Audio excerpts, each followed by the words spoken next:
mangor-ngor ya kaval ya kana petka ndanga hari ambila batsinjuvani wavchike kada mandora manchilange angin manet tetkalaval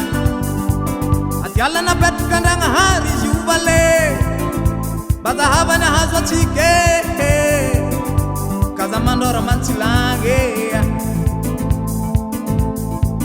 mangor yaka tanu vakivaki ziwotsy wisek tany pitrahatsika koma netikala tsisy tsiotiko sady tsy hoadio mba ino eky zaka mba iagnatsika ala mahaleny val ala nintsinitsy val ala tsiotiko kazavonegny fa magnifogno atsika ala vahantany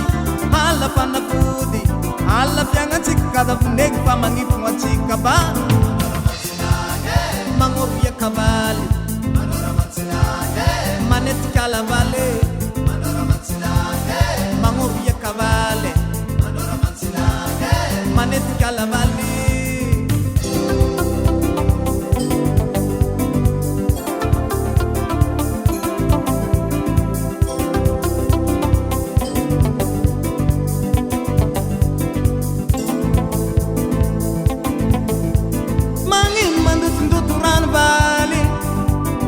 Ranna topi setsika voluto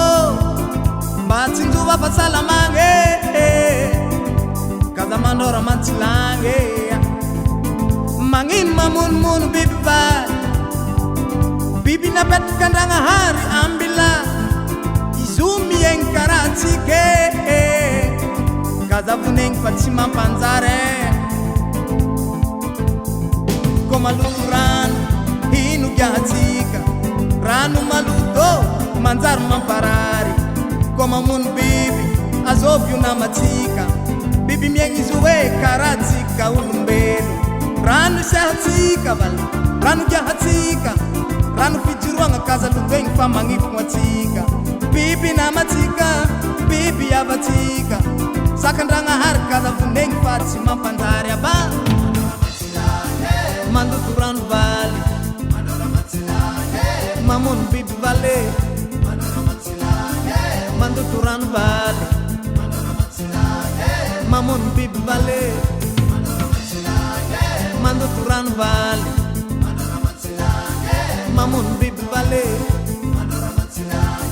mandoto rano vale